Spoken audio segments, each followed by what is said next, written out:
पहली न्यूज जो आ रही है बेसिकली मैं बता दूं, ये अभी जो सबसे इंपॉर्टेंट न्यूज है इस टाइम पे पेंशनर्स और फैमिली पेंशनर्स के लिए, उनको लाइफ सर्टिफिकेट के लिए, तो थोड़ा सा मैं बता देता हूं कि वो लाइफ सर्टिफिकेट घर बैठे भी कैसे ले सकते हैं। आप देख सकते हैं सरकार ने डिजिटल लाइफ सर्टिफिकेट के लिए पोस्टमैन के जरिए डोर स्टेप सर्विस को शुरू किया है। अब पेंशनर्स को कोषागार, बैंक या अन्य किसी विभाग में चक्कर लगाने की जरूरत नहीं है। नजदीकी पोस्ट ऑफिस के डाकिया या ग्रामीण डाक सेवक के जरिए इस काम को पूरा किया जा सकता है। पोस्टमैन पेंशनर्स के घर पर पहुंचकर ऑनलाइन ही सर्टिफिकेट सबमिट करेंगे। इस सर्विस का फायदा लेने के लिए आपको कुछ भी चार्ज नहीं करना पड़ेगा। तो बेसिकली बहुत सारे पेंशनर्स और फैमिली पेंशनर्स को नवंबर से लेके जो है जनवरी तक 31 दिसंबर तक लाइफ सर्टिफिकेट जमा करना था, लेकिन फाइनली उसकी भी डेट को पोस्टपोन कर दिया गया है। 28 फरवरी 2020 तक आप उसको जमा कर सकते हैं, लेकिन लाइफ सर्टिफिकेट आप घर बैठे भी मंगा सकते हैं। उसके लिए हमने आपको ये बताया आपको क्या प्रोसेस है। चलिए नेक्स्ट न्यूज की तरफ लेके चलते हैं। नेक्स्ट न्यूज जो आ रही है बहुत बड़ी खबर ये आ रही थी बीच में, बहुत सारे मीडिया और जो है अन्य खबरों में आ रही थी कि सरकार जो है स्पेशली रेलवे मिनिस्ट्री जो है ओवर टाइम अलाउंसेस और ट्रेवल अलाउंसेस को जो है कम करने जा रही है। उसी के ऊपर जो है सरकार का एक बहुत बड़ा आदेश जारी हुआ है। आप देख सकते हैं क्या न्यूज थी, जो देख सकते हैं, it is being claimed in some news articles that Indian Railways is planning to reduce the overtime and travel allowances of 13 lakh employees by 50%। तो आप देख सकते हैं गवर्नमेंट ने इसमें आंसर दिया है। पीआईबी फैक्ट चेक करके ऑफिशियल ये ट्विटर हैंडल है जहां से ये न्यूज ली गई है। द क्लेम इज फेक, यानी इसमें कोई भी ये पूरा जो क्लेम था वो फेक था। Railway ministry India has not proposed to reduce the rates of overtime and travel allowances, यानी गवर्नमेंट जो है किसी भी टाइप के ओवर टाइम अलाउंसेस या ट्रेवल अलाउंसेस को कम करने के लिए कोई भी प्रपोजल नहीं लेकर आ रही है। Railway is not plan to reduce the rates of overtime and travel allowances, ये वो न्यूज थी जो बहुत ज्यादा वायरल हो रही थी। आप देख सकते हैं railway planning to trim overtime travel allowances of 39 employees no here. तो ये न्यूज फेक है। आप इस टाइप की किसी भी न्यूज में आप जो है कोई भी विश्वास मत कीजिए। आप देख सकते हैं अगर आपको कोई भी न्यूज देखना हो तो आप पीआईबी फैक्ट चेक फेसबुक और ट्विटर पर देख सकते हैं। यहाँ पर ऑफिशियल गवर्नमेंट की तरफ से आपको न्यूज और इन्फॉर्मेशन मिलती रहती है। चलिए नेक्स्ट न्यूज की तरफ लेके चलते हैं।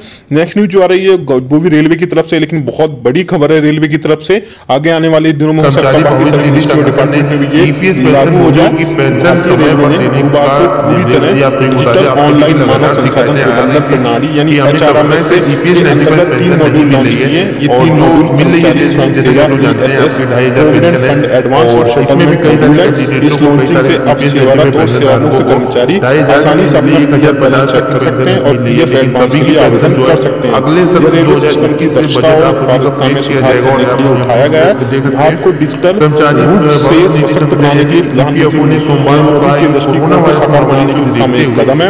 एचआरएमएस से उम्मीद की जाती है कि सभी कर्मचारियों के कामकाज पर एक बड़ा प्रभाव डालेगा और उन्हें अधिक तकनीक प्रेमी बना देगा, यानी सारी चीजें ऑनलाइन हो जाएंगी। आप देख सकते हैं मिनिस्ट्री ऑफ रेलवे की तरफ से ये नोटिफिकेशन दिया गया था। Shri Vinod Kumar Yadav, chairman CEO railway board has launched today 3 new modules of HRMS namely employee self services, ESS provident fund advance settlement and ये नोटिफिकेशन आप सभी देख सकते हैं। बाकी ये पेंशनर्स के लिए ट्विटर पेंशन पे जारी किया गया था। बस इसमें आप देख सकते हैं आप प्रोविडेंट फंड वगैरह कैसे देख सकते हैं, बैलेंस वगैरह देख सकते हैं। थोड़ा सा provident fund PF advance module के माध्यम से रेलवे कर्मचारी अपना पीएफ बैलेंस देख सकेंगे और पीएफ एडवांस के लिए ऑनलाइन आवेदन कर सकेंगे। सेटलमेंट मॉड्यूल से सेवा नोटिफिकेशन वाले कर्मचारियों की सभी अदायगी प्रक्रिया डिजिटल हो गई है। कर्मचारी ऑनलाइन रूप से अपना सेटलमेंट पेंशन बुकलेट को भर सकते हैं। सर्विस और ब्यौरा ऑनलाइन प्राप्त किया जा सकता है। 20 पेंशन का पूरा काम ऑनलाइन होता है, जिससे कागज के इस्तेमाल में कमी आई और सेवा निवृत्त हुए कर्मचारियों के बकायों की प्रोसेसिंग की मॉनिटरिंग की जा सकती है। यानी आपका पीएफ को जो भी बकाया या पीएफ बैलेंस वगैरह सब चीजें ऑनलाइन हो जाएगी, जिससे काफी हद तक जो है कामकाज में देरी होती थी वो जल्दी हो पाएगा। और इसके अलावा जो है तकनीक का इस्तेमाल करके सारी चीजें ऑनलाइन हो जाएंगी, तो इससे पेंशन का काम भी पूरा ऑनलाइन हो जाएगा। चलिए आपको लेके चलते हैं नेक्स्ट न्यूज पर। आपकी रुक जाता है, लेकिन सरकार ने मिनिस्ट्री बहुत बड़ी डिपार्टमेंट ऑफ एक्सपेंडिचर की तरफ से सेंट्रल सेंसर अकाउंटिंग ऑफिस से सीपीएओ बोला जाता है, उसके रिगार्डिंग जारी किया गया। आप देख सकते हैं कि बहुत सारे ऐसे कर्मचारी हैं जिनके जब भी एक ब्रांच से दूसरे ब्रांच चेंज करते हैं पेंशन के लिए या फिर एक बैंक से ही जाए बैंक को चेंज करते हैं, तो बैंक जो है उनके पासबुक पर पीपीओ नंबर नहीं उसमें मेंशन करती है, जिसके चलते उन पेंशन और फैमिली पेंशन को बहुत ज्यादा प्रॉब्लम्स हो जाती है। तो गवर्नमेंट ने जो है अपील से रिक्वेस्ट की है कि उन बैंक को आप जो है उनके पीपीओ नंबर उस पर मेंशन करें, ताकि उनको एक ब्रांच से दूसरी ब्रांच या एक बैंक से दूसरे बैंक चेंज करने करना है उनको पीपीओ नंबर मेंशन हो जिसमें उन्हें किसी भी टाइप की पेंशन में कोई प्रॉब्लम ना हो। आप देख सकते हैं नोटिफिकेशन में यहाँ पे wherein in the heads of CPCC and government business departments were requested to instruct all their bank branches dealing with pension payments to record the PPO number in the passbook of their pensioners, family pensioners issued by them। कोई number 2 देख सकते हैं, इसके पहले भी सरकार जो है टाइम टू टाइम रिक्वेस्ट करती रही कि पीपीओ नंबर जरूर मेंशन करें पासबुक में, ताकि पेंशनर्स या फैमिली पेंशनर्स को पेंशन लेने में किसी भी टाइप से कोई प्रॉब्लम नहीं हो।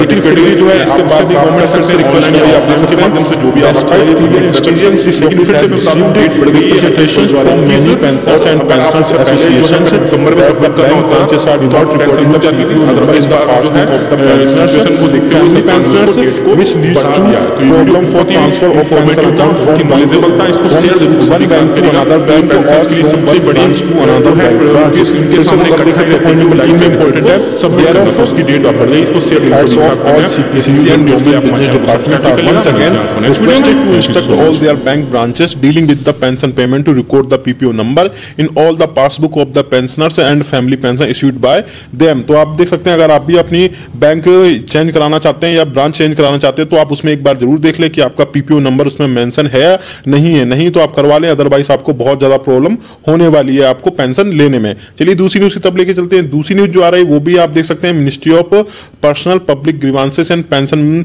की तरफ से 23 नवंबर 2020 को जारी किया गया ऑफिस मेमोरेंडम है।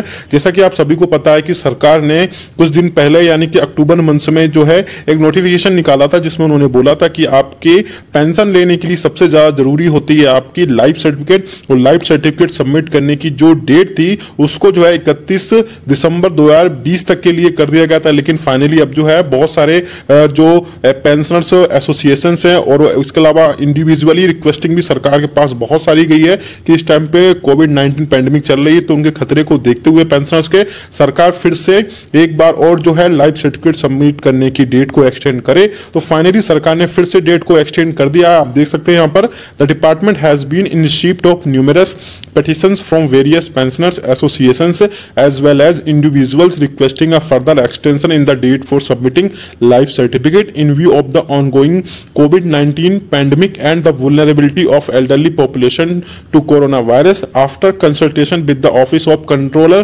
General of Accounts, it has now been decided to further extend the existing timeline for submission of life certificate. This year, all central government pensioners may submit life certificate from 1st November 2020 onward till 28 February 2021. During this extended period, the pension will be continued to be paid by the pension disbursing authorities PDS uninterrupted। तो आप देख सकते हैं फिर से date बढ़ा दी गई है, यानी अब जो आपकी लाइफ सर्टिफिकेट सबमिट करने की डेट है अब इस टाइम पे 1 नवंबर 2020 से 28 फरवरी 2021 के बीच में आप कभी भी अपना लाइफ सर्टिफिकेट जमा करा सकते हैं। चलिए नेक्स्ट न्यूज की तरफ लेके चलते हैं। नेक्स्ट न्यूज जो आ रही है वो भी आप देख सकते हैं मिनिस्ट्री ऑफ फाइनेंस के डिपार्टमेंट ऑफ एक्सपेंडिचर की तरफ से जारी किया गया नोटिफिकेशन है जो कि 24 नवंबर 2020 को जारी किया गया था, जिसमें आप सभी को पता है कि डीओपीटी ने कुछ दिन पहले जो है सरकार की तरफ से एक स्पेशल फेस्टिव पैकेज की अनाउंसमेंट की थी जो सभी कर्मचारियों के लिए थी। लेकिन अब सरकार ने जो है जो बाकी ऑटोनोमस बॉडीज हैं यानी स्वायत्त संस्थाएं उन सभी को लिए भी जो है स्पेशल फेस्टिव पैकेज के लिए उनका एडवांस में जो ग्रांट है उसको मंजूर कर दिया है। आप सब्जेक्ट में देख सकते हैं grant of advance special festive package to employees working in autonomous bodies. आप यहाँ पे देख लीजिए the understanding is directed to say that with a view to enable government employees to meet expenses relating to festivals and to encourage spending thereby giving a boost to economic activities in pursuance of decision taken by the government. This department wide office memorandum of even number dated 12 October 2020 copy enclosed has issued order for grant of interest free advance amounting of ₹10,000 as a special festive package to be paid in advance to government employees. In this regard, it is clarified that the nodal ministry department may consider adopting this special festive package on similar terms as prescribed in this department's office memorandum of even number dated 12 October 2020 to employees working in autonomous bodies as well within the existing budgetary provision and no additional fund will be provided for this purpose। तो आप देख सकते हैं कि आपको free advance बिना interest के जो है इंटरेस्ट फ्री 10,000 रुपए का स्पेशल फेस्टिव पैकेज जो है सरकार आपको एडवांस में प्रोवाइड करा रही है। आप इसको जो है 1,000 रुपए की इंस्टॉलमेंट में आप इसको सेट करवा सकते हैं ताकि आपको आगे उनको पे करने में कोई भी प्रॉब्लम ना करे। और सबसे बड़ी बात यह है कि आपको इसमें एडवांस फ्री आपको ये सारी चीजें मिल रही हैं, यानी आपको किसी भी टाइप से कोई भी आपको इंटरेस्ट पे नहीं करना पड़ेगा। पहले ये जो है सभी सेंट्रल गवर्नमेंट एम्प्लॉइज थे उनके लिए लागू की गई थी ये योजना जो कि स्पेशल फेस्टिव पैकेज थी। अब जो है बाकी ऑटोनोमस बॉडीज हैं यानी स्वायत्त संस्था है उनके लिए भी सरकार की तरफ से ये जो है लागू कर दी गई है, इसकी ग्रांट जो है एडवांस में दे दी गई है। मैंने आपको इसमें 3 न्यूज दिखाई, तीनों बहुत ही इंपॉर्टेंट थी। थोड़ा सा मैं फिर से रिपीट कर देता हूं कि पहली न्यूज जो थी इसमें जो बैंक पासबुक में आपका पीपीओ नंबर मेंशन होता है वो बैंक कई बार नहीं करती है जब आपको, लेकिन आपको ऐसा कोई प्रॉब्लम नहीं है। लेकिन जब आप एक ब्रांच से दूसरी ब्रांच में आप उसको चेंज करते हैं या एक बैंक से दूसरी बैंक में आप अपना पेंशन खाता जो चेंज करते हैं तो वहां पर उसको मेंशन होना बहुत ही ज्यादा जरूरी होता है। अदरवाइज आपके लिए फिर से मैं बता दे रहा हूं, ये सारी चीजें मैं बता भी चुका हूं, फिर से आपको उसमें आप मेंशन जरूर करा लीजिए अगर आप ये सब चीजें करने वाले हैं तो, नहीं तो बाद में आपको बहुत ज्यादा प्रॉब्लम हो जाएगी आपकी पेंशन आपके खाते में आने में। इसलिए सरकार ने उनसे रिक्वेस्ट की आप फिर से एक बार और जो है सारे जितने भी पीपीओ नंबर है उसमें आपको जो है मेंशन जरूर करने हैं। और दूसरा जो न्यूज में बताया था फिर से बता देता हूं कि आपकी जो सबसे इंपॉर्टेंट है कि आपको पेंशन लेने के लिए आपको लाइफ सर्टिफिकेट की सबमिशन की जरूरत सबसे ज्यादा होती है। उसकी जो डेट थी पहले सरकार ने फिक्स की थी 31 दिसंबर, यानी कि 1 नवंबर 2020 से 31 दिसंबर 2020 के लिए। फाइनली जो है बहुत सारे पेंशनर्स इसमें रिक्वेस्ट कर रहे थे और पेंशनर्स एसोसिएशन भी इसमें रिक्वेस्ट की थी उन्होंने कि कोविड-19 पैंडेमिक के चलते सरकार जो है उनको डेट बढ़ाना चाहिए। तो सरकार ने फाइनली उनकी रिक्वेस्ट को मानते हुए अब उसकी पेंशन की यानी कि लाइफ सर्टिफिकेट सबमिट करने की जो डेट है उसको 28 फरवरी 2021 तक के लिए कर दिया, यानी 28 फरवरी 2021 तक आप उसको जो है अब सर्टिफिकेट अपना सबमिट कर सकते हैं। तो तीनों न्यूज बहुत इंपॉर्टेंट थी जिससे आपकी आगे आने वाली सैलरी पेंशन में बहुत ज्यादा फर्क पड़ने वाले हैं, चाहे वो नवंबर मंथ की हो दिसंबर मंथ की हो। वीडियो अच्छा लाइक करेगा, शेयर सभी के साथ करेगा। ऐसी न्यूज अपडेट्स के लिए आप हमारे चैनल को सब्सक्राइब भी कर लेगा। मिलते हैं आपको नेक्स्ट वीडियो में। Thank you.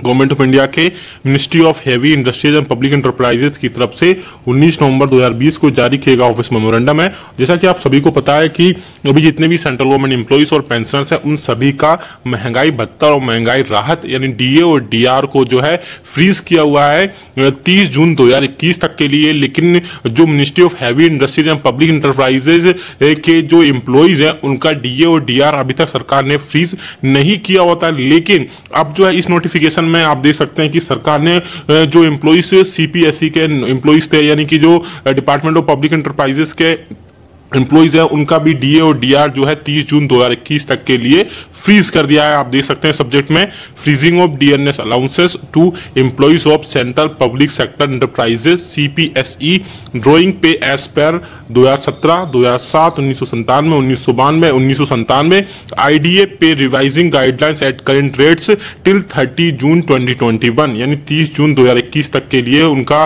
डीए जो है महंगाई भत्ता फ्रीज कर दिया गया है। आगे आप देख सकते हैं इस नोटिफिकेशन में CPSE the installment of DNS allowances payable to employees of central public sector enterprises drawing pay as per 2017, 7, 97, 92 and 1987 IDA pay revision guidelines due from 1/10 to 2020 shall not be paid. The additional installment of DNS allowances due from 1/1/2020 and 1/4/2021 shall not also be paid. However, DNS allowances at current rates with effect from 1/7/2020 will continue to be paid। यानी 1 जुलाई 2020 से जो उनको DNS allowances provide किया जा रहा है वो उनको पे होता रहेगा। हालांकि उनका जो 1 अक्टूबर 2020 है वो भी उनको जो है पे नहीं किया जाएगा। इसके अलावा 1 जनवरी 2021 और 1 जो अप्रैल 2021 में पे होने वाला था वो भी उसमें पे नहीं किया जाएगा। इसके अलावा सबसे बड़ी चीज है कि उनको एरियर भी प्रोवाइड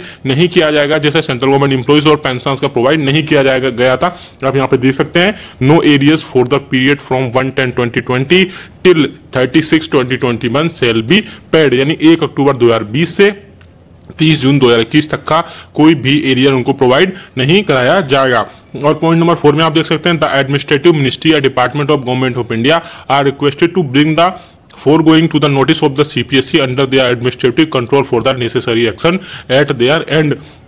यानी फाइनली 1 अक्टूबर 2020 से 30 जून 2021 तक के लिए ministry of heavy industries and public enterprises यानी CPSE के कर्मचारियों का DA जो है फ्रीज कर दिया गया है। आगे जो भी